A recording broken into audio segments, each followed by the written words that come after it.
Greetings Internet, Didier here, and welcome to a special holiday SWU match that RNG is bringing you. This time we have two players that performed quite well at the Red Seal Gaming PQ with both the decks that they actually played. On the left hand side we have Anthony playing his Yoda Red deck that he actually top cutted and got 8th. I'm not sure what place he actually got, but he got top 8 at the Red Seal Gaming PQ with his Yoda Red build, Yoda Red Force. And on the right-hand side, we have myself playing my Padme Yellow deck that I barely missed top cut and bubbled out at 4-2. So surely to be a good match. Actually, this is not a rematch. This is actually a pre-match because we recorded this about, I want to say 3 or 4 weeks ago. This is when Anthony and I were still developing these lists. You're going to see some different cards in probably both our lists. Already you see that Bright Hope there. Was not in my Red Seal Gaming PQ list. So you're definitely going to see some different cards. But maybe throughout these matches, you'll see why deck changes were made. But hope everyone is enjoying the holiday. We have some SWU matches that we'll put out. And hope you enjoy watching these matches while you spend time with friends and family and enjoy time off from work. And we'll sit in here. We have a nice long one. As you see the length of the video, we have a nice long one here from Anthony and I. I said this was a bad matchup in my match video, in my Padme decklist video, but you know, I don't even remember this match, so this is going to be as fresh for me as it is for all of you.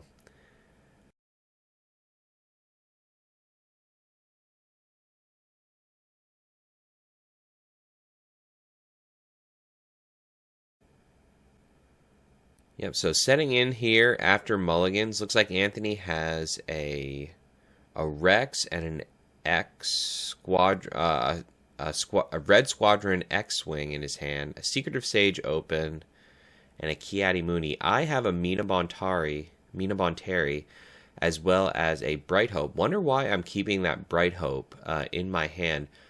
Likely, I might be trying to just draw off of it in this matchup, or just have high HP units. Then again, I know he does have red 5s in this list. So starting out here with Bail Organa, which is of course the strongest open for my deck, and Anthony starting with a Secretive Sage. Do have that Bamboozle main. I had that Bamboozle main for a long time. Very strong in this current meta, the Bamboozle main. We'll have to see what I actually end up doing here. Yep, good on me there for knowing to not just throw a spy into that Secretive Sage, because surely Anthony would have just answered it. So we're actually going to play the Obi-Wan Kenobi first to get that Sentinel, and then Anthony's going to respond with his X-Wing to draw. Yeah, this is really nice for me because it's going to allow me to get that Bail trigger and have that spy stick on the board. Discarding that Bamboozle sounds good to me. I don't really need the Bamboozle in this matchup.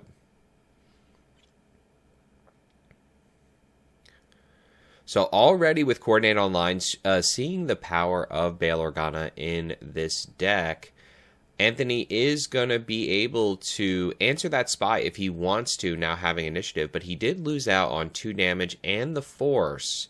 So his options are limited in this turn. And if he does... Oh yeah, so he'll have his shield if he attacks the spy. And this is kind of one of the things that I was talking about how it's more of like a tempo swing versus value. Because see how easy it is for Anthony to just answer that spy. I do have a Figure of Unity in my hand, as well as... Do I still have that Bright Hope? I still have the Mina. Don't see what the other card is in my hand.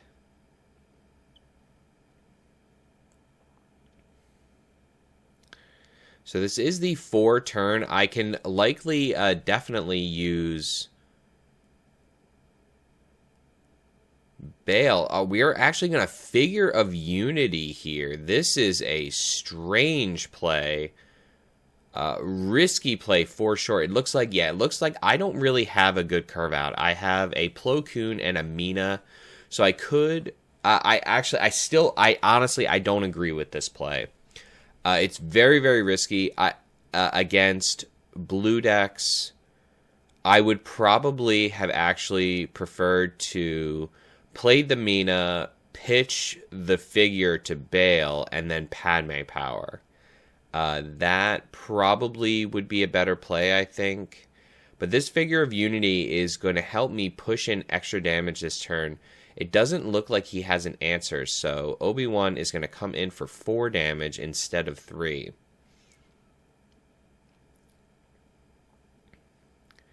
Yeah, I really wanted to see what he played down there. Maybe it's possible I was afraid of the Chirrut. So that might be why I did the figure play there. Discarding the Mina because I'm setting up next turn for that Plo Koon.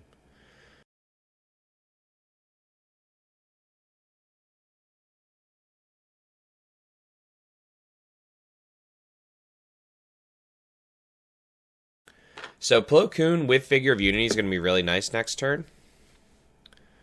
Getting off that Padme power and actually thinking about initiative here. Very interesting choice that we have here. Whether or not I value that card draw over having initiative.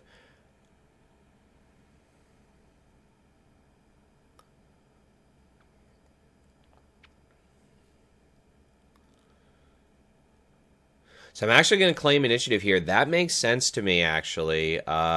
Tough call there to whether or not to claim or not. But you're seeing how strong the damage push is from this deck. Now, what I'm most interested in here is if I swing with the Spy first or I do that Plo Koon ambush first. I think both are good plays.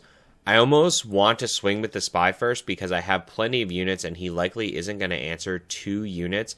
And he doesn't have the Force, so he wouldn't want to slam down a Chirrut or something like that.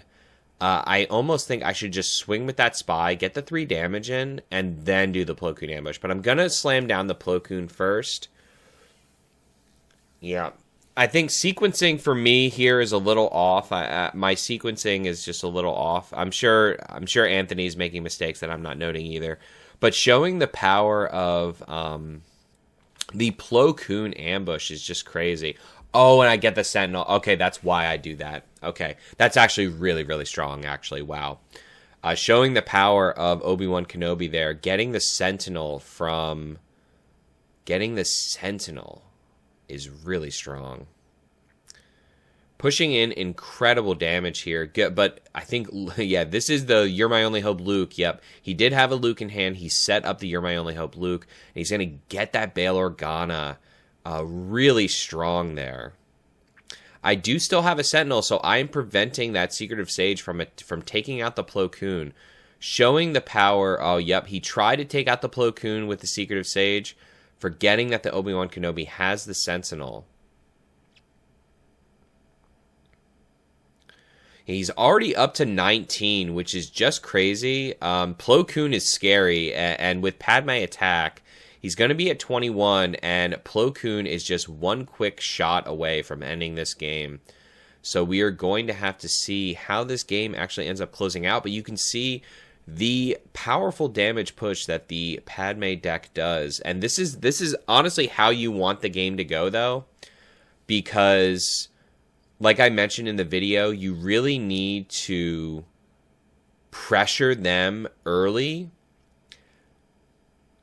Anthony did get off his You're My Only Hope Luke, so he is in a fair position right now. We are going to have to see how he leverages this Luke.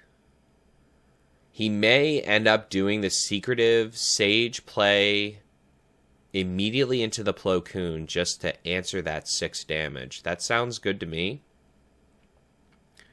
But we are going to have to see where the rest of this damage goes and what Anthony's play is this turn to reduce damage. We are still 1 turn off from Yoda Flip. So the play that Anthony makes with this 6 resource is very, very important.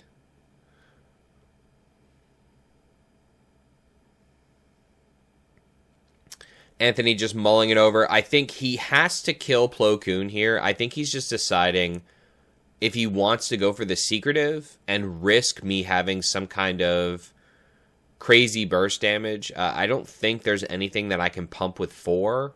So he does go for the secretive sage here to take out the Plo Koon. Yeah, I don't think there's anything in the game that I can just pump with 4 and do... I'd actually need a 5 pump. But we are going to see the tactical officer here for 5 into the base. Getting him up to 26 here. Really, really, really high in damage. So this Luke Skywalker is going to have to either take out the spy or Padme Amidala here.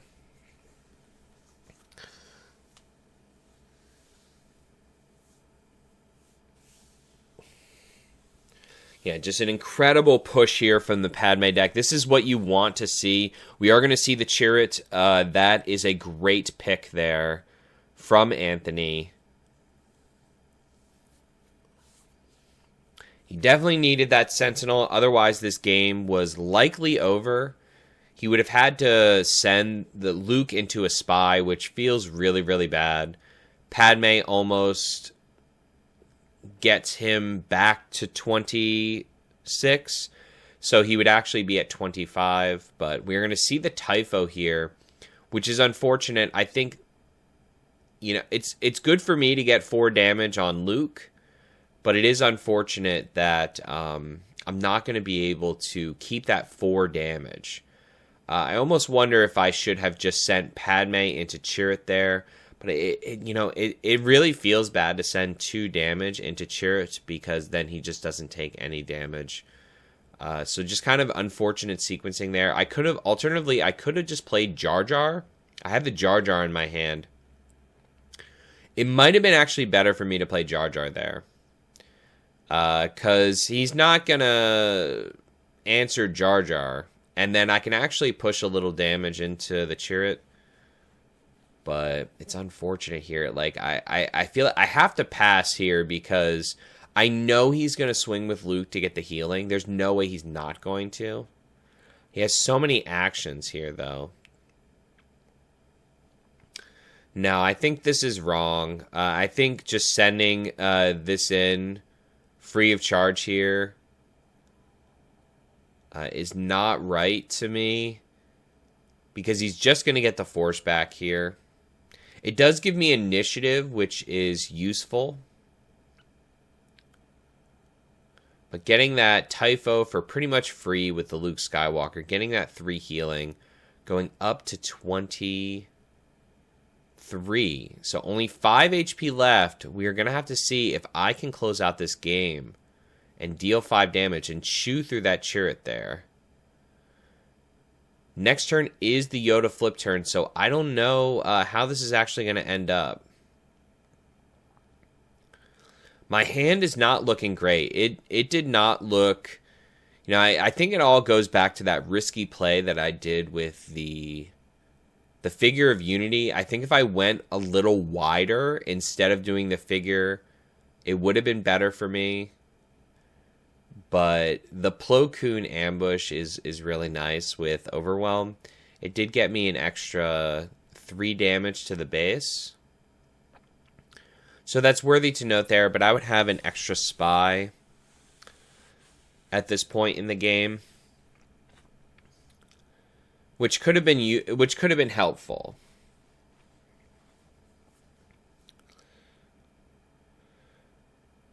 Chirrut is really, really, really good against my deck. Anthony just has a wall of force units right now that I cannot surmount with all this force gaining that he has. Yeah, I think this might be a wash. Unfortunate, getting him up to 26 and then just being met by an impassable wall in the ground arena. Makes it tough. This list may have been prior to me adding the Kellerins in the main deck. I don't know if I actually have Kellerin in this main deck right here, but we are going to see. I think this is a series, so I think I do sideboard in games 2 and 3. We are going to get the Depa, which is great, to help me go around that Sentinel.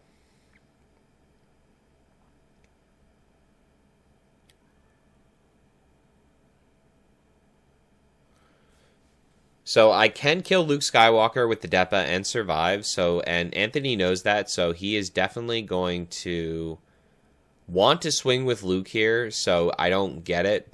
He gets the restore in prior to me killing the Luke. Yeah, this is a really, really tough spot. Honestly, I don't think I have a way out of this with the Yoda flip looming this turn. You know, even if I Depa ambush into that Secretive Sage, which is probably what I would do here, I'm gonna actually play another Obi-Wan Kenobi.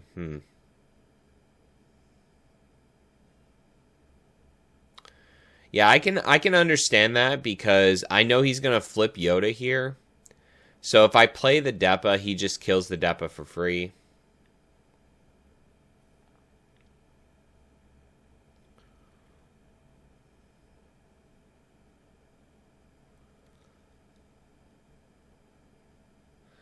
Yep, so we're passing it up, waiting for him to flip his Yoda, take out my Sentinel, easy mode there. And then, so I think Obi-Wan did his job, right? Obi-Wan did his job. Interesting. This is actually really interesting. Wow. Okay, so doing the lane dodge there, very interesting. Doing the lane dodge and hopefully just saying, okay, maybe now that Luke's off the board, maybe I have a window that I can push damage in space. Steal your space unit after the Yoda flip. Very interesting to this lane dodge here. But Anthony is sitting pretty in the ground arena right now. Very, very comfortable for him. He has restore. He has that Sentinel, and it's just such a big wall. He also has all of his resources up, which is very, very scary.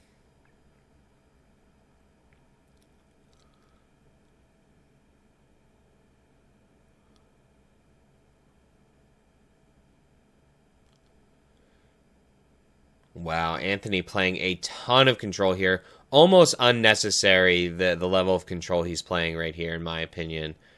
He really should just probably go base with that Yoda attack. I know taking Coordinate off is good. I guess maybe he was afraid of a second Sanctioners. Like he wanted that Red Squadron X-Wing to stick. So he was afraid of an additional Sanctioner shuttle. Yeah, this game's pretty much a wash. With my draw that I had there. You know, the tactical officer for the Forta base with the shuttle is nice, but at this point with the healing, I don't think it's going to be really anything. I could start with Jar Jar and then yeah, knowing that the game is over, I just kind of throw my tactical officer to the wind, getting him to 22. Really nice, but the restore is still rolling. So now this is insane. I'm pretty sure I ridiculed Anthony for killing both tactical officers with Yoda. I understand he's playing control, like he's really high in damage. And I think he's explaining now to me that because he's so high in damage, he feels like he has to kill all my units. I understand that, but having the Sentinel and Restore, I guess the Depa is very scary. And this is good for me, right? Because if he wants to kill Depa with the units that he has currently ready, he actually has to send both the Chirrut and the Ki-Adi-Mundi in. So, and that's what I was waiting for with that Depa ambush, right? to put myself in a position that maybe I can stick the Depa, maybe I can get an additional 5 or 7 to base. So we'll have to see what Anthony ends up playing here, and how that. Oh, the Hammerhead. I think this is a version of Anthony's deck that he played Hammerheads. We were testing out Hammerheads. Hammerheads were actually in a lot of the world's lists for Yoda Red. A lot of the world's decks played Hammerhead. Like 2 or 3 Hammerheads was really popular in Yoda in the world's list. So we were seeing how it was this set. Yeah, just scooping it up. Yeah, with that hand, I can R2 discard and fish for something, but with this insane value that Anthony has on the board, he must have 20 damage. He has to have lethal that turn. So, maybe there's a method to Anthony's madness over there, with the double kill on the tactical officers. It's pretty funny to watch when you see Yoda kill a tactical officer, but yeah, maybe there's a method to the madness. So yeah, this is a version of the Padme deck that I played that actually had space units. Oh, am I not sideboarding? Oh no, I think that's right. Anthony is sideboarding, so I think I'm going to sideboard too.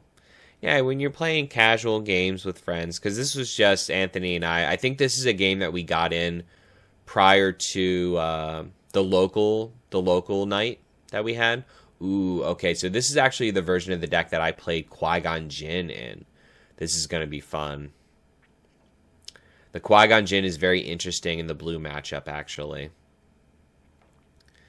So, yeah, and you can see the Jar Jars in there as well. So, you see the space units, you see the Jar Jars, and you're kind of seeing, how many iterations of the deck that I've gone through. Oh, it does look like I do have Kelleran's main in this version.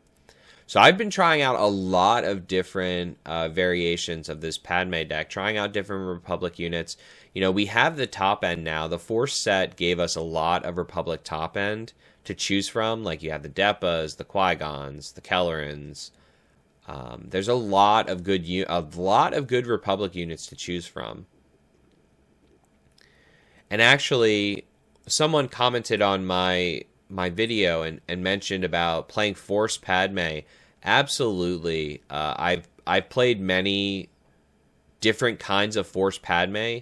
I think the reason I don't run yellow Force Padme is there's no yellow Republic.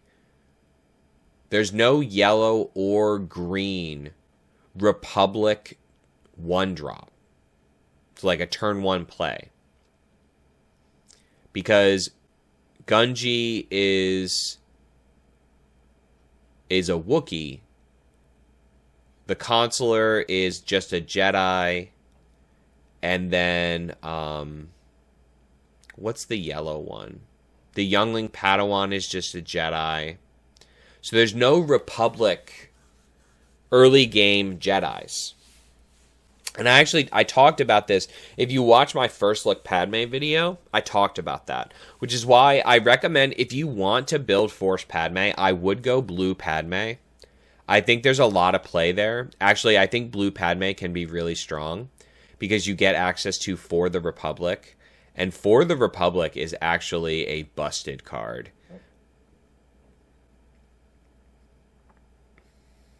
Yeah, and you have For the Republic, you have Yaddle. Yeah, and Yaddle is, of course, really, really strong as well. So if you're interested, if you want to do that Yoda spam, which is definitely a deck, because if there's something that's better than playing one Yoda and then popping a unit on the board and healing 5, playing 2 or 3 Yodas, it feels really, really good, because I've done that several times with Force Padme decks. You just keep fishing and digging for your Yodas, and you play multiple Yodas a game. It's really, really fun.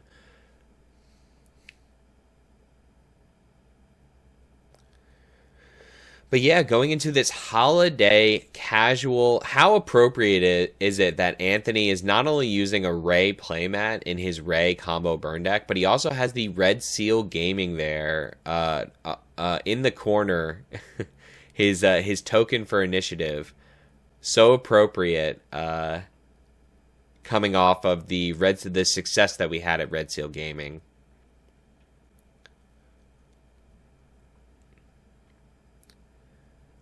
So we are going to have to see. It looks like I'm actually going to get a double Bale open, which is great for me. Resourcing the Bale and the U-Wing reinforcement there. It looks like Anthony is going to open with a Yaddle or a Secretive Sage, depending on how he feels. He also has a Karis Nemec, which he's going to resource, and then he's got that X-Wing and Chirrut in his hand as well. Looks like I also have a Bounty Hunter Quarry in my hand, which is, of course, one of the best cards to have in Padme. Starting out with his Secretive Sage open again. A really good open against me because, we know, if I do my best turn 1 play, which is Bale, if he opens Secretive, he just kind of... I can't really answer it with Spies. It's super awkward for me to answer with Spies. So it looks like I do again have that Obi-Wan Kenobi play in my hand. So we may be seeing a repeat from last game. It was actually a good play, and yep, we are going to see it. This is good. Like, getting that Sentinel and stopping his Force, because if he sends the Secretive into Obi-Wan here, I get it with Bale, which I absolutely will. Eat that unit with Bale and prevent his Force. One of the best things that you can do against a Force deck, and especially against a Yoda Force deck, is prevent their Force gaining ability, because they love Ki-Adi-Mundi, and we are going to actually see the open fire here on Bail Organa. A very slow and controlled play here from Anthony, but probably a good play, limiting my ability to flood the arena with Spies. A slow play, but a good one, I think. But actually going to go into the Obi-Wan Kenobi here. We'll have to see how that translates into the mid-game. Trading his shield is a little scary, considering he gave up some board presence with that open fire play. And I'm not seeing a You're My Only Hope in his hand. If he had a You're My Only Hope, I would like the popping of the shield a little better. But he must be setting up for a Chirrut, and that's what he must be thinking right now. I'm just going to get the Force because I know I want to play my Sentinel next turn and stop the damage push after having me get him up to 25 in the previous game. But we are going to see the Bounty Hunter Quarry here. On the Secretive Sage, not the best because we know what's coming. We know that Sentinel is coming, and here it is. Unfortunate for me here. I do have a Yularen, which I will play down now. Giving my units extra HP is good.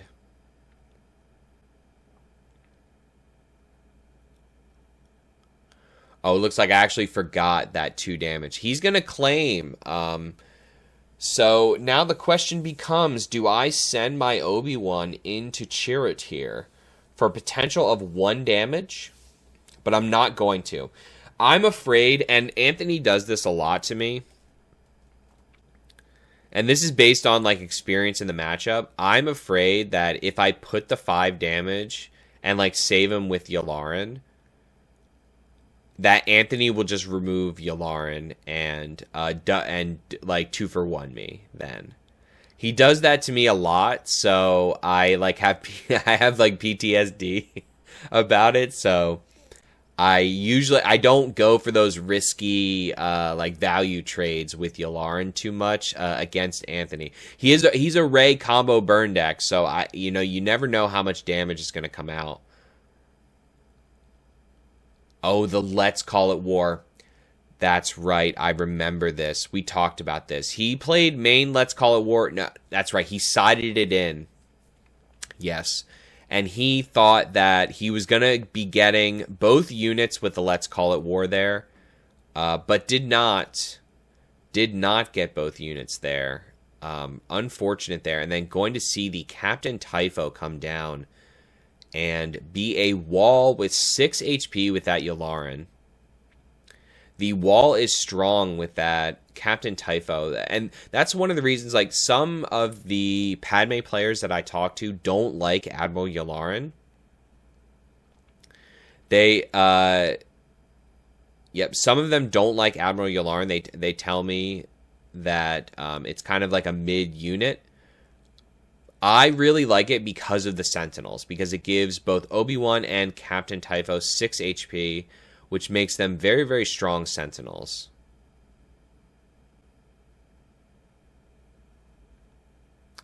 Yeah, so Anthony did a quick claim there, and I don't think he did the math here, because getting the Charioteer, yeah, this is when Anthony realized that he made a grave mistake in this matchup. Me trading that 3 damage to pop the Force and then getting the double attack here for 2 damage to take out the Chariot, getting that Plo Koon to hand, this is definitely a turning point of the match for sure. So I wonder I have to look at Anthony's hand. What other options did Anthony have that turn that he could have did besides that Let's Call It War? A massive hand over there. So he had a X-Wing. I'm trying to see what the other cards are. Is that a Ray on the end? It might be a Ray on the end. No. He's going to resource the X-Wing. I think he had a Knowledge and Defense in his hand. He's had a Knowledge and Defense in his hand for a while now. Right, so it was an off-curve play because he was on 5, so he couldn't both Let's Call It War and the Knowledge and Defense there. I'm just trying to see what's on the end. Yeah, he does have a Ray. And then he has a 2-cost unit. I'm not sure what it is. So he didn't have a great turn that turn, to be honest. I think that's really what it came down to. He was choosing between Let's Call It War and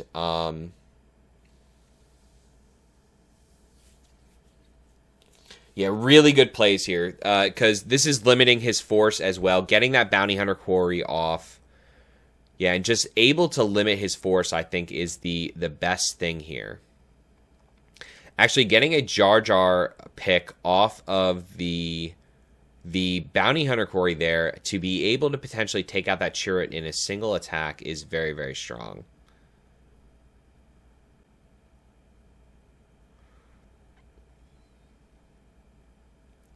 Wow, and then getting the getting the Figure of Unity on Padme as well. He's going to get the 2 damage ping from Rey here, so going to take out the Yularen. But Yularen did his job very well, keeping that Obi-Wan Kenobi around for an extra turn. And then this 7 damage is actually going to come in from Captain Typho. 7 damage, restore 1, overwhelm. So getting 2 additional damage on the base. Pushing in another 4 damage and getting another card draw. Surely going to take that Kelleran. But actually going to grab the Depa because I do have a Kelleran already in my hand. And I know he's been slamming Sentinels and shielded units, and Depa is very strong in this matchup.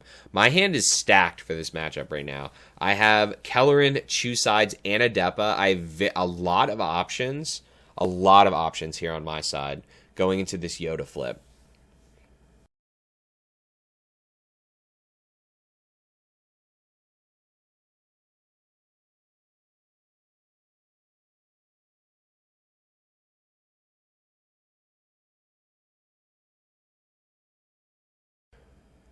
Yeah, so it looks like the card that Anthony actually had in his hand was a Chariot. So potentially there, he could have like kind of slow rolled me a little bit and then played another Chariot down. But I don't know. That could have been good, but he didn't really have the Force to make great use of that. So yeah, I don't know. I don't know what his other line was. Maybe the Knowledge and Defense, because he did. Yeah, maybe the Knowledge and Defense. Yeah, he didn't have a great curve out that turn. He had a bunch of 3s in his hand. So the Let's Call It War was definitely unfortunate there. So now in a pretty tough spot here from Anthony. The Typho is standing and protecting the Jar Jar, but I think we're going to see the Knowledge and Defense on the Jar Jar, enabling his Yoda So we are likely going to see... So do I kill C-3PO? I'm actually going to kill C-3PO. Interesting. This is a good thing to do against Yoda red decks, to kill their C-3PO. I don't like doing that. I'll be honest. I don't like it.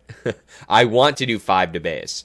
But the C-3PO engine is just too strong for the Yoda red decks. And it's something that when I played Yoda red a lot, I hated when they killed my C-3PO. So I know that Anthony likely doesn't like it as well.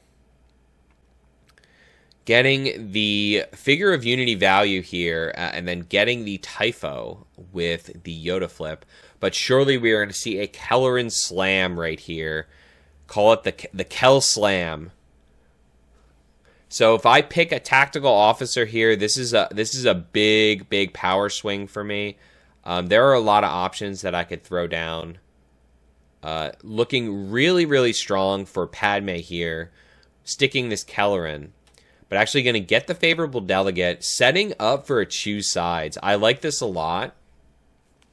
Favorable delegate survives the Yoda attack, and then I have that choose sides in my hand. I get a card draw. I have that choose sides. So setting myself up for next turn. Very strong.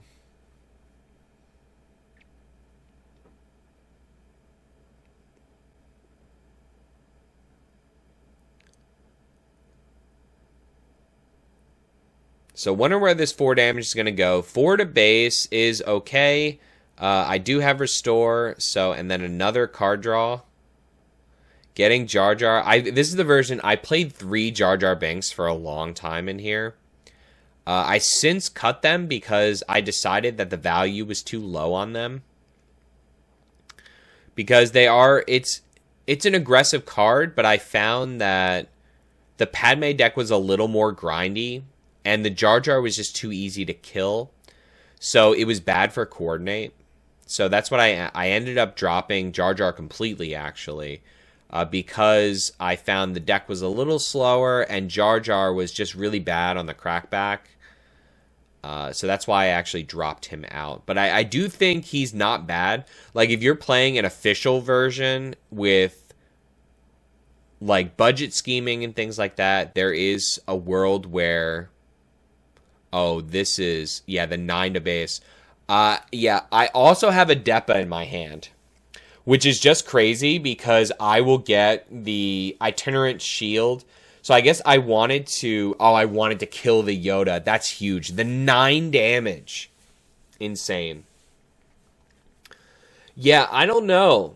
I could have just did 9 to base, but I guess I wanted to kill the Yoda. That's a tough call, to be honest. I think I feel comfortable. You know what it is? I think I feel comfortable because of this Luke here. Does he kill Padme? No, that's... Okay, so that's why. That's why I did it. Because he doesn't get Padme with the Luke. That was the whole... And then I had this Depa. This is huge, actually. This is huge. Getting the shield kill, then the additional 2 overwhelm damage from the Figure of Unity, showing the power of Figure of Unity and Ambush here. Really strong. Yep, and then Figure of Unity having full value town here with Figure of Unity. Wow. Grabbing another tactical officer. Yeah, Anthony really on the back burner here. Would a Bo-Katan blow this board out? Decently. It would get Depa and the Sanctioners. But then I do have that choose sides, and I would give him the favorable delegate. So the Bo-Katan would be really nice here. It wouldn't be game winning though. It would not win the game. Because if he slams Bo and puts any experience on that Luke, I am immediately stealing a ready Luke and then just pushing in to win, I think. So yeah, really tough spot here for Anthony here. Bo-Katan doesn't even save this.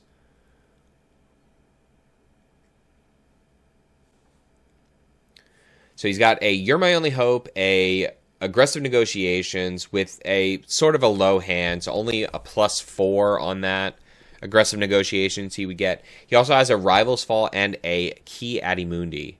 Not remembering what card I stole so long ago. So often the Sanctioner Shuttle steals a card and it just sits there. Myself, I have like an 8-card hand. The Padme engine is strong with the card draw.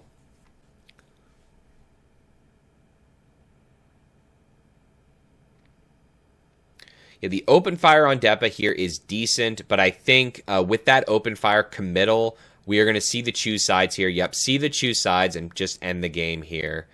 Yeah, giving a favorable delegate for a Luke is a trade that you do any single day of the week. And then the vanquish on his own Luke. Yeah, really, really, really tough spot here. Now Anthony just has a favorable delegate. I'm sorry. All right, it feels good. Okay, look, I play against so many blue decks, in my local meta. It's really just Anthony. so many blue matchups, and I just like the choose sides on Luke just makes me so happy.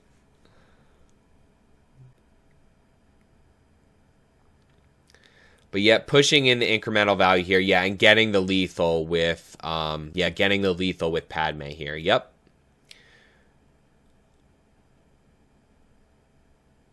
Oh, a 1 off from lethal actually. Okay. Yeah, so tough spot here. I mean, like Anthony needs to somehow answer 3 units. Bo only answers 1 of them.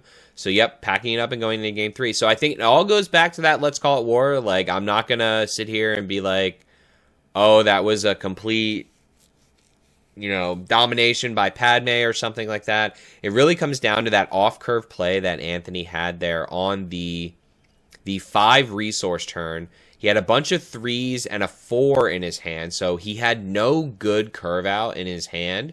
So he was just kind of choosing between doing the knowledge and defense, the let's call it war, and the second turret, assuming that I would kill the first one.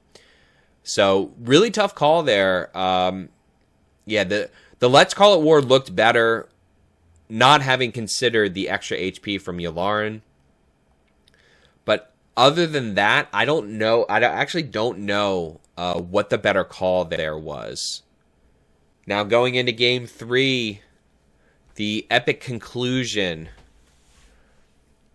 Yeah, the Padme deck definitely improves its game versus these grindy decks after sideboarding, right? You get the extra choose sides. I don't think, yeah, because if you saw my sideboard, I had 2 choose sides in my sideboard. This is before I added the choose sides main.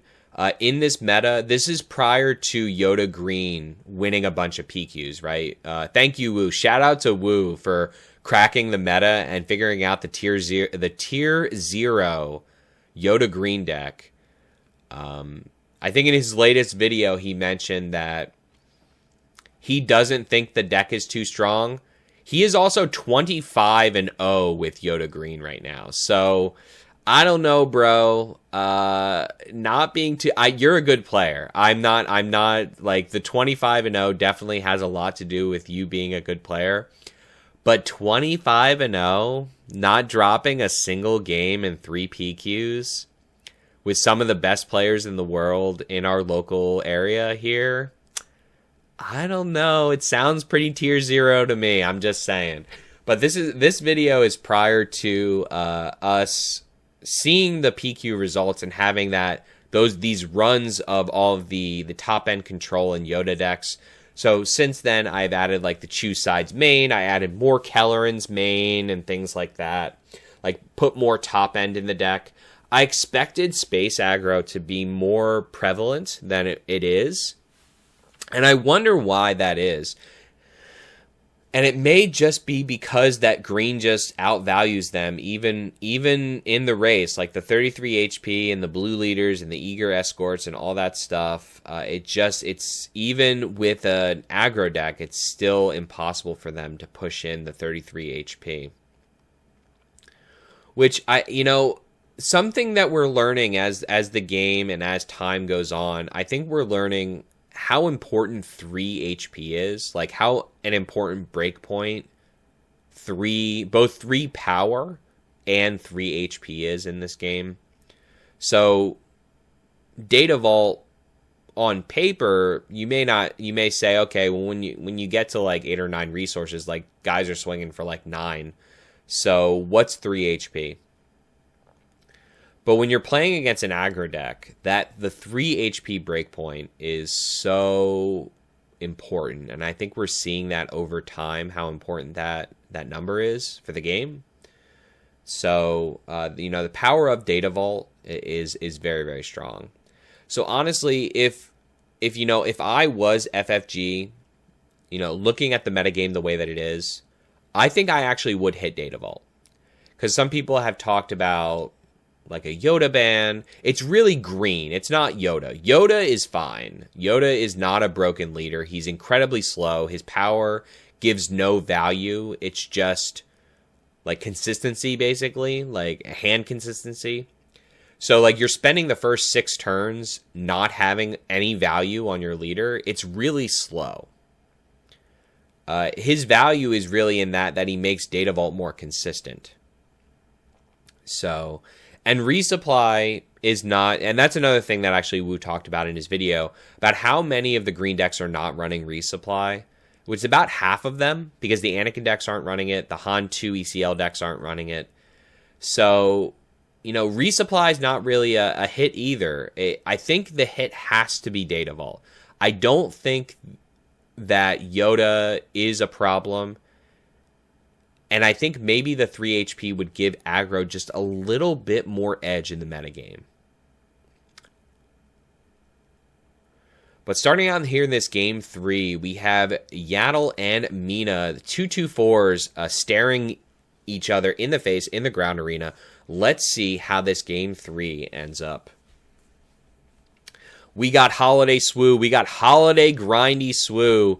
I knew that all of you wanted this grind fest of these 2 grindy decks, blue versus green, in this meta Titan clash. But yep, going in, so interesting how evenly statted the Yaddle and the Mina are. But getting that red 5 down, wonder why he didn't actually go into my Mina there, knowing that he had the red 5. But we are going to have to see what my play is. Shooting down the Bail Organa is a good pick there, but it doesn't look like I have a follow-up play, which is unfortunate. Drawing into that Bounty Hunter Quarry a turn after, the Bounty Hunter Quarry on the red 5 or the Yaddle would have been amazing there. But we are going into the 4 resource turn, and it does look like I have a Spare the Target in my hand, which would be great to answer that red 5. We might be seeing one of my favorite plays, which is the Bounty Hunter Quarry Spare the Target on 4 resource. This is something that I talked about in the Padme video as being one of my favorite plays. Either the Sanctioner Shuttle or the Spare the Target plus a Bounty Hunter Quarry on the 4 resource turn is either a 2 or 3 unit swing. Very, very strong. But we're going to see the open fire again on Bail Organa. Anthony not even wanting to deal with that Bail Organa. Just saying, no, sir, no Bail Organa for you. But we are going to get the Bounty Hunter Quarry off on the red 5. Anthony doing his Yoda power, wanting to see my play, wanting to see what I do here. He could have just swung with the red 5, but I think he wanted to see if I had an answer for it, because he knew I couldn't Sanctioners, but I am going to get the Spare the Target off, so he knew I couldn't Sanctioners, so I think he wanted to see what my play was, because of course he could have gotten the Mina with the red 5 if he played a little slower there. This is a really bad Bounty Hunter Quarry. Wow. This is probably the worst Bounty Hunter Quarry I've ever seen for this deck. My only options are Sanctioners and Jar Jar. That is so... This Bounty Hunter Quarry might be the reason why I dropped Jar Jar. Wow. This is so bad.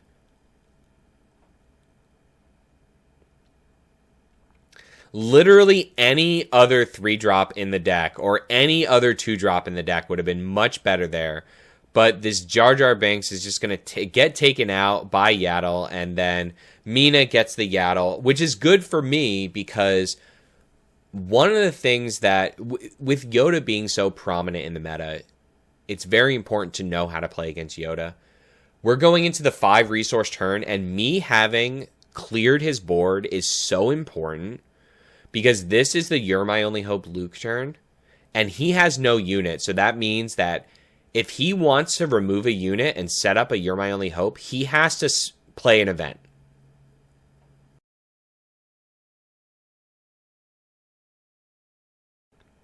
So him having to play an event means that he can't You're My Only Hope Luke. So it takes away his You're My Only Hope Luke, which he doesn't have in his hand. He has a Ray, a Karis, a Chirrut, and a Knowledge and Defense. So he could have opened the Knowledge and Defense on the Mina if he wanted to. But no, we are just going to push damage. We are setting up to be an interesting turn here. So Anthony just going to spend some time to refill the board. Makes sense. Makes sense there.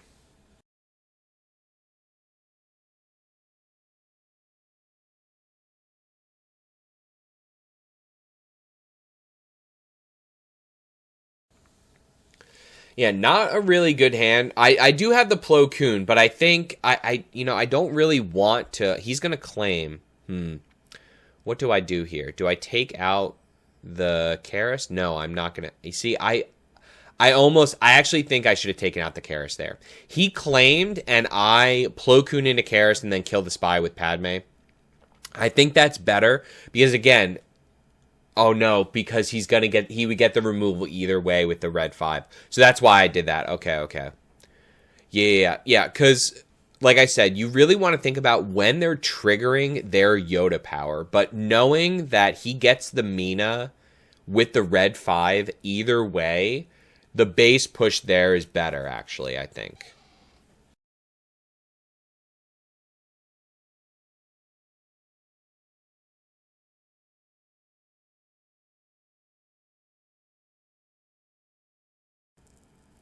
Yep, so going into this turn does look like Anthony does have a You're My Only Hope Luke a You're My Only Hope in his hand, getting this red 5 attack, but am getting the draw off of Mina, which is good. So the 7, gotta love the 7 to base with Plo Koon. I love it. Anthony, of course, remembering, Anthony, you know that this is a play that I do. Just when you think you took coordinate away from me, the Republic Tactical Officer comes out for 7 to base.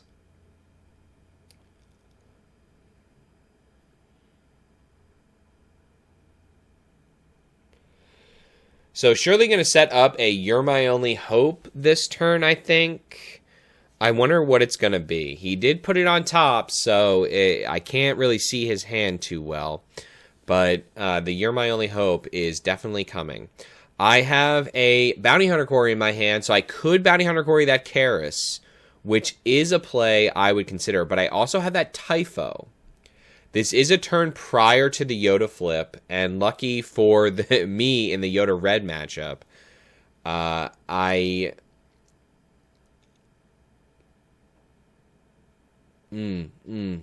interesting. Okay, so I think I throw down the Yularen here because I assume that he's going to You're My Only Hope Luke. And I wanted to prevent him from just getting my Plo Koon for free. I think that is what I was thinking there. I did have a Typho in my hand. But I think I was afraid of the You're My Only Hope Luke.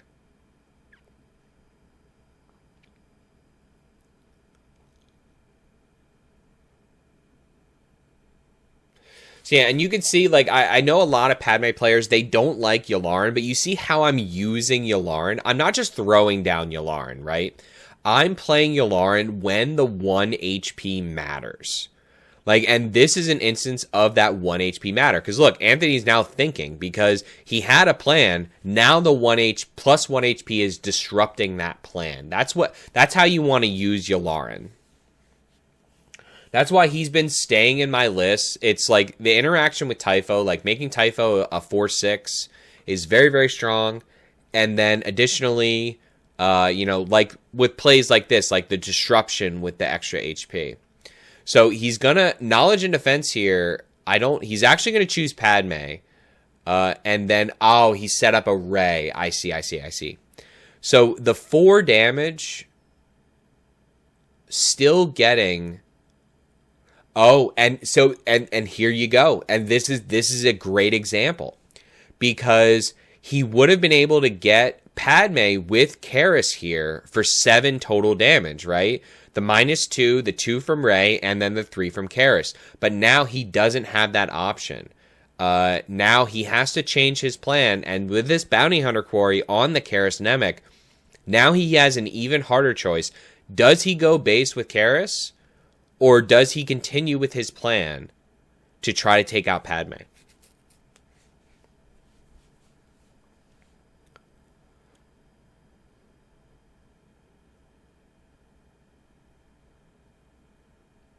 Really interesting standoff that we have here.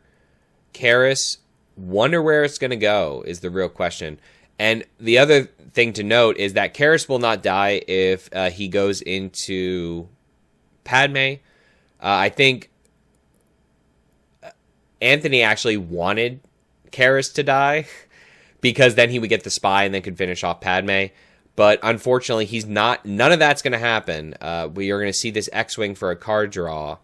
And then Anthony is just going to have to decide where he sends this Karis, if at all. I think I did claim. That's what I did claim there. Which is why Anthony's just deciding what he wants to do here. The Plo Koon is menacing. The Plo Koon is going to be another 6 or potentially 8 to base. Oh, the 8 to base, right? Not 7. 8 to base. But going to put the 3 damage into Padme, probably a good call there. Just to get the extra damage into Padme and make use of the knowledge and defense that he used.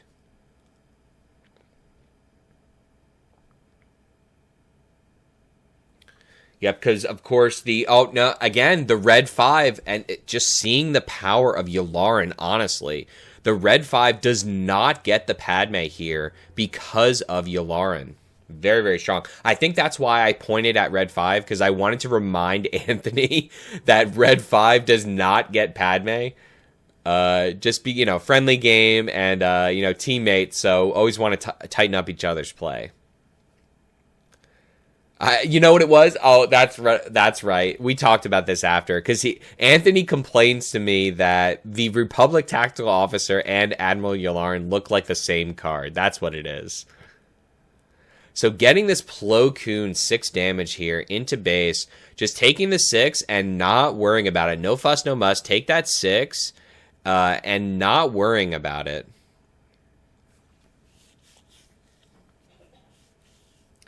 So the Karis does get Padme here. Even clean with Padme. I will get the Bounty Hunter Quarry, though.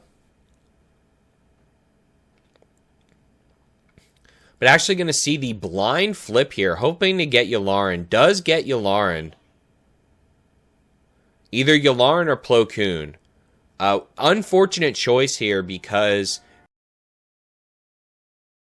either he's only taking 2 power. He's going to take the Yularen, which is, I think, this is the right play.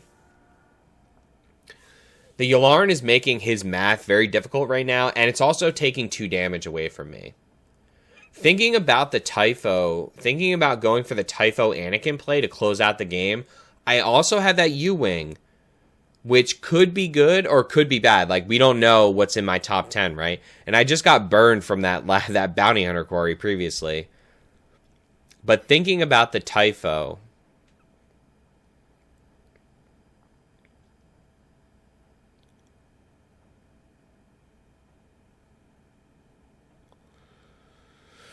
interesting here. Actually going to send Padme into Karis. I'm wondering why I do that. Maybe because I want to save the Plo Koon? No, because he would still get Plo Koon. Wild. Wonder why I go Karis there instead of just going to base.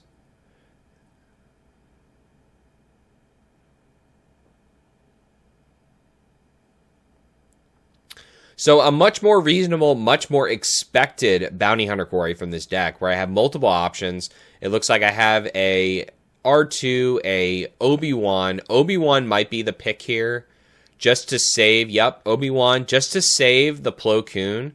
Potentially, if he has a Luke, though, he just answers the Plo Koon free of charge. Also showing why Yularen was the correct pick there, because if he does have a Luke in his hand, he has a Rex. If he does have a Luke in his hand, Luke would not answer the Plo Koon with Yularen on the board. So getting that free Obi-Wan there is very, very strong. I think that might be why, because I wanted to take the 3 damage away. That might be it. I might be trying to just save my Plo Koon.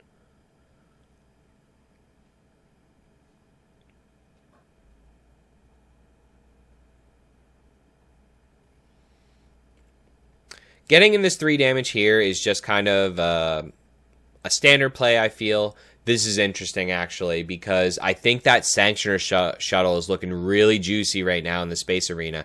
Now that he sent that 3 damage in and doesn't have the immediate answer to the Sanctioners, I steal his red 5, taking away his 2 damage ping this turn, and then I have the Typho follow-up. Yep, and that's exactly what I'm doing. And other players might just slam the U-Wing there, just thinking that, Value Town, but U-Wing is card draw. U-Wing is best when you have a bad hand. So showing the power here of a little restraint and waiting for my opponent to make some actions and taking real advantage of that Sanctioner shuttle in space. But the Luke is going to come down here and answer the Plo Koon. That makes sense.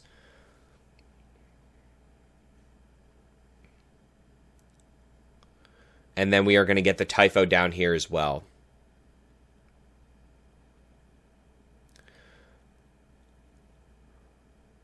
So got double Sentinels here, getting in that damage, and then killing the Obi-Wan Kenobi.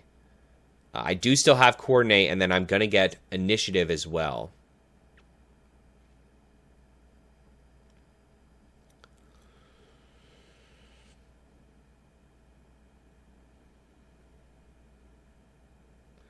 Something I've actually considered with Figure of Unity, I've actually considered swapping Figure of Unity with Cunning in this deck. And I'm just thinking, Cunning is kind of a blowout right here. Tap Luke and Yoda plus 4 Typho. That sounds pretty spicy.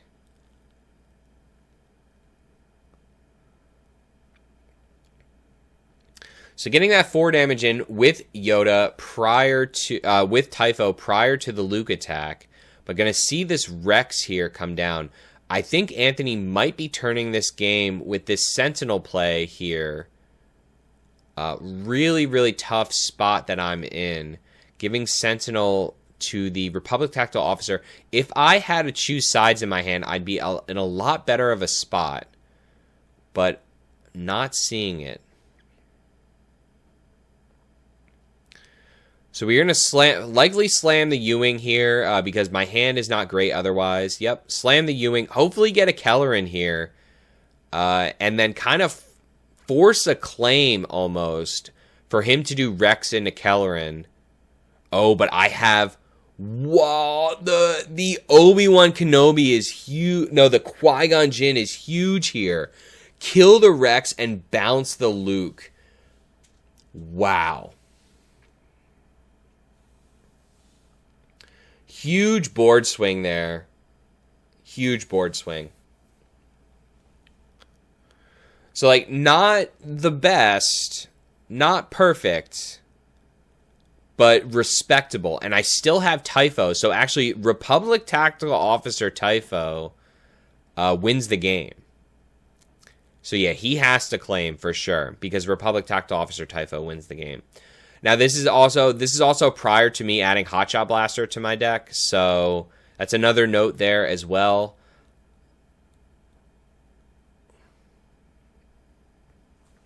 Really coming down to the wire. That Qui-Gon play was wild. Now I know he did put Luke to the top of his deck, so he has Luke that he can slam to either reduce damage or kill a unit, depending. Looks like my hand is another Typho and an Anakin Skywalker. Potentially Anakin's Hidden could help me end this game. We'll have to see. It is good that I got that Rex off the board, because the only way I'm going to be able to win this game is if I get around his Sentinels.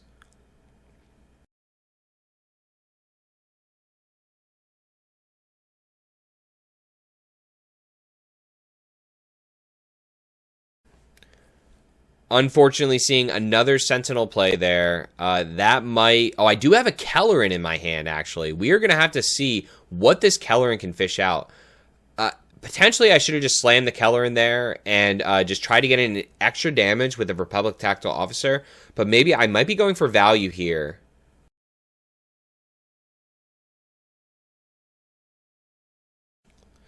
Yep, we are going to see the Kelleran. This game is not over. This game is not over whatsoever. I can grab a Sanctuary Shuttle and recapture that Red 5 and continue to push in damage in the Space Arena if I want to.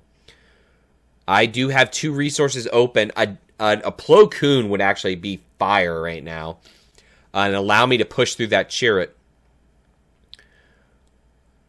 I do have that Sanctuary Shuttle that I could do and I will do to capture a short-lived, short-seen Red 5.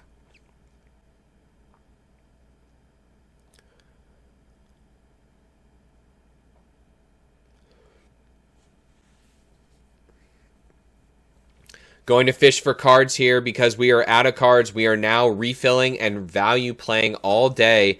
And Anthony is actually going to spend the Force here. Little bit of a risky play here. Spend the Force because I'm sure that I'm going to claim and just answer that Chirrut with my Kelleran. And yep, we are going to see that. So, do I heal? I guess I heal. Sure, I'll show you the card that you already know I have. What an epic conclusion to these games. Like, just craziness is coming out. Oh, and wow, Anthony did such a great job. Look at that. He didn't just slam the Luke, right? He slams Luke there. Maybe I win this game because I just drew into a choose sides.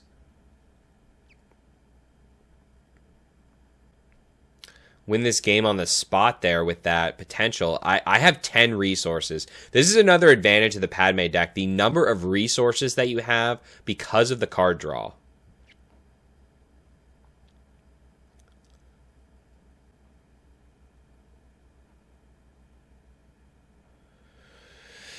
Really tough spot here for both players, really. Like, this is a wild conclusion of this series.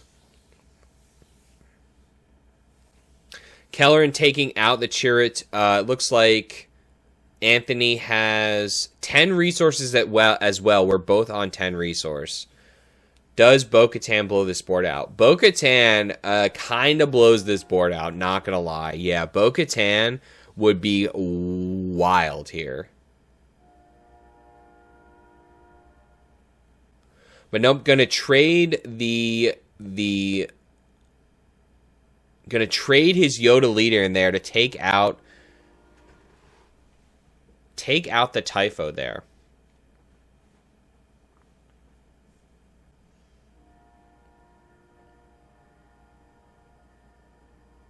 Yep, 10 resource.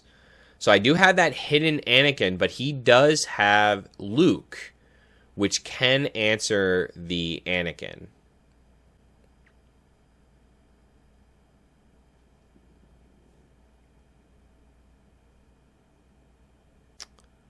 Interesting. I should have just taken the 2 damage in space. I don't know why I played Yularen there. Oh. Never mind. I know why. Again, showing the power of Yularen. Showing, like, he can't get the Kelleran with the Itinerant Warrior Shield. That's why I did that. Again, showing when you want to play Yularen.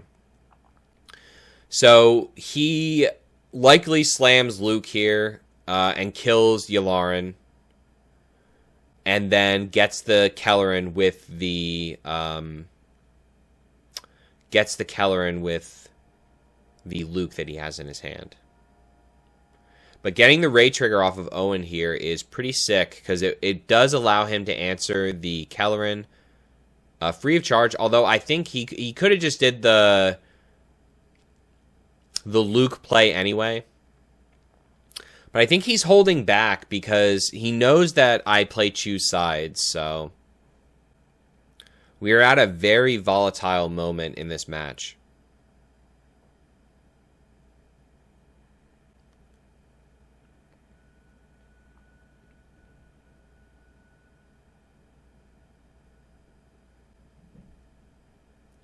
Leaving that 7 resources up. Actually going to go for the Padme power. No, not going to go for the Padme power. Leave those 7 up and leave my potential choose sides. But going to get the Kelleran here. Anthony doing a good job of really just milking his actions. So like he knows I have choose sides, and I feel like he knows that I'm looking for it right now. But he is holding this Luke like a cannon. I do have a double play in my hand that I can do Typho Anakin. I should slam Typho here and leave Anakin and try to claim into 5 damage. But if I go Typho, he Lukes it. Yeah, and then Anakin, and then he's actually, oh no, because he has 10. So he can just play a Yoda. I passed there, actually. Wild. Crazy conclusion to this game. Anthony doing a really good job of just slow rolling this turn with that Luke in his hand right now.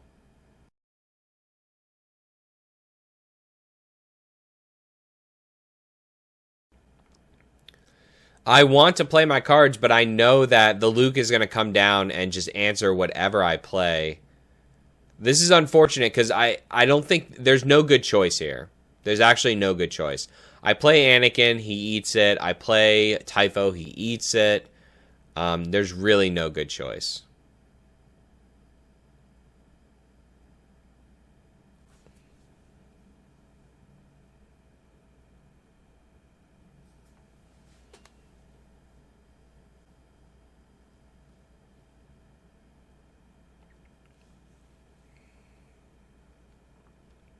Yep, the Luke comes down, answers the Anakin likely. I'm actually going to answer the Sanctioner shuttle. Interesting. Okay.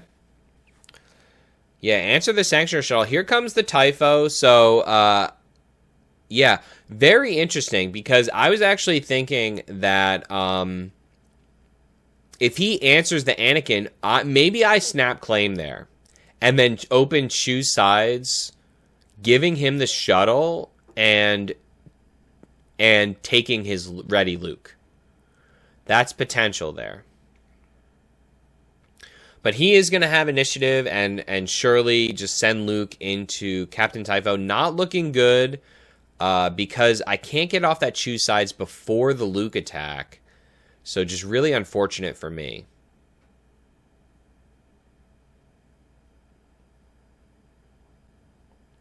Yep, take out the Typho, heal 3.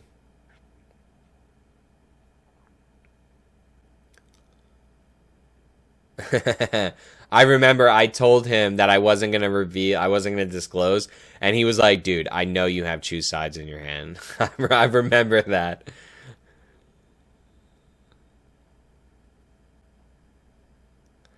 The Plo Koon is good though, because it will essentially do 2 damage to the base by killing the Yoda, which is probably my best play. But you know, the Anakin. So I think oh no, because the Itinerant Warrior doesn't get Anakin. Yeah, so I should probably have Plo Koon ambush because Itinerant Warrior doesn't get Anakin. But maybe this is better either way, just in case he has some kind of other answer or like a Sentinel or something like that.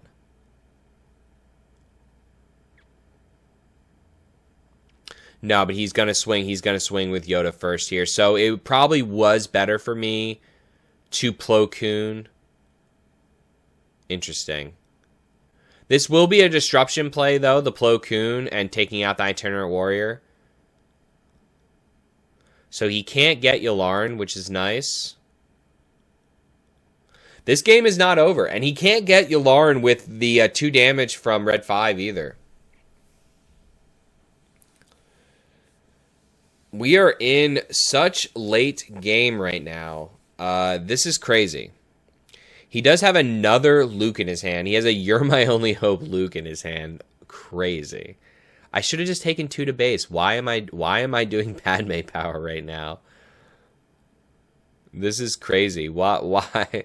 He just stacked a card on top. Why am I Padme powering?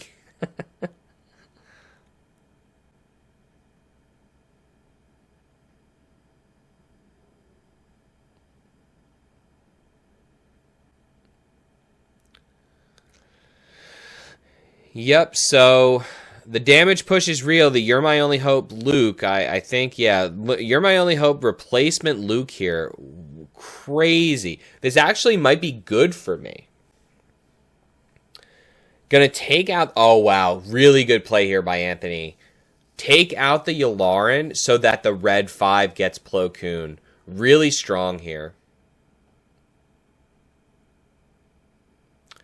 Throwing down an R2 to the wind, but we will see that choose sides. The Red 5 here is great, though, to get that Plo Koon. And just showing, like, why did I guess maybe it was an action economy play for me. Because I knew the Luke was coming, I think.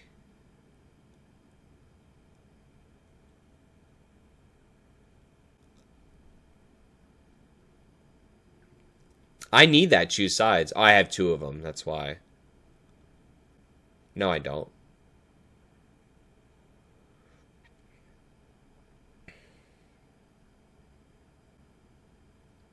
Yep, still on 10. So the choose sides will leave me 3 open. But just going to do the 5 to base. I don't know about this. Don't I? I guess I'm going for burst damage with Typho. I mean, with Keller in here. Anthony continues to play hard control against me. Kellerin is a good play here, because if I get Plo Koon, I can answer the Yoda. So if I get Plo Koon or Depa, I can answer the Yoda here. I did get the Plo Koon. Really, really strong plays here.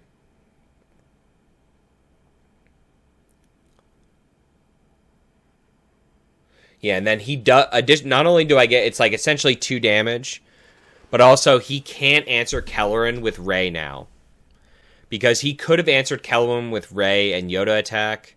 This is a wild end game that we're in right now.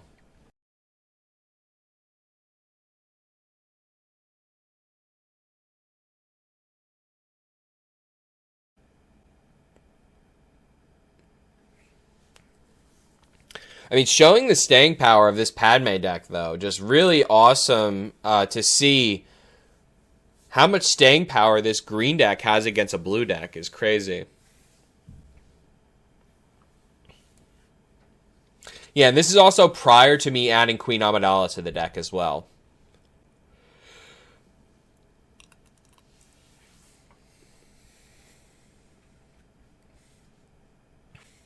Yep, makes sense here for him to take out the Anakin Skywalker with the Rey. Very an expected play there. So going to get the claim. I'm assuming that Anthony's going to drop a Sentinel. Oh, he has a pretty good hand. There's no way that he replays Luke again, right? No, he has a good hand. I think he goes open fire on Plo, play down Chirrut to absorb the Kellerin attack. Yeah, I think that's the best plays for him, I think. Open fire on Plo, play Chirrut, and then play Owen. He's actually going to rivals the Kellerin. Okay, so rivals open fire.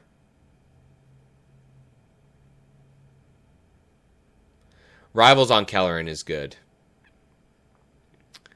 Just saying, no big boy unit for you. Yeah, and then the Chirrut. Okay. Yeah, Plo Koon is a lot less menacing when you don't have Coordinate. Then again, I do have that U-Wing in my hand, although there's no way for me to give Plo Koon Saboteur or anything like that. So yeah, I think Anthony has finally gained control. It only took him to like turn, I don't even know what turn we're on, 13. It only took him till about turn 13 for him to gain control of the board. I think this is over. I don't really know how I could possibly get out of this. I do have Depa Ambush to answer Luke, which is nice. Potentially I can do that.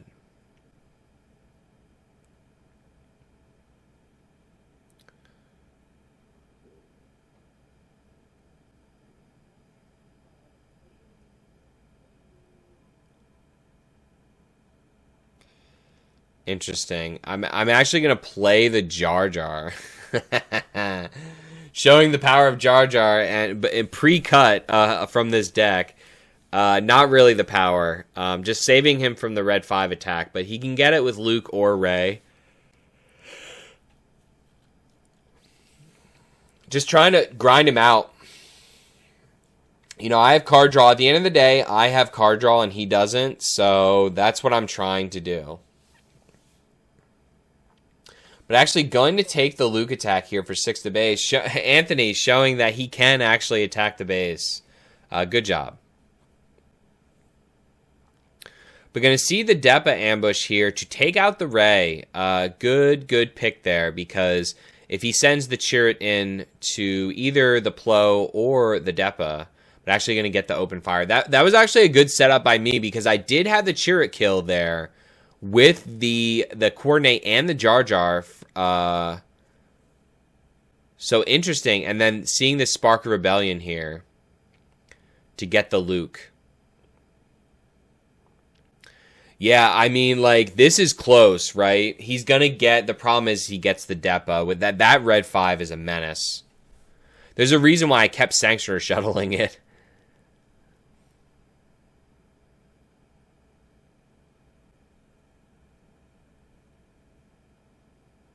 Wow. Yeah, completely clear board here with that Hammerhead and the Flood. Yeah, I think he has this.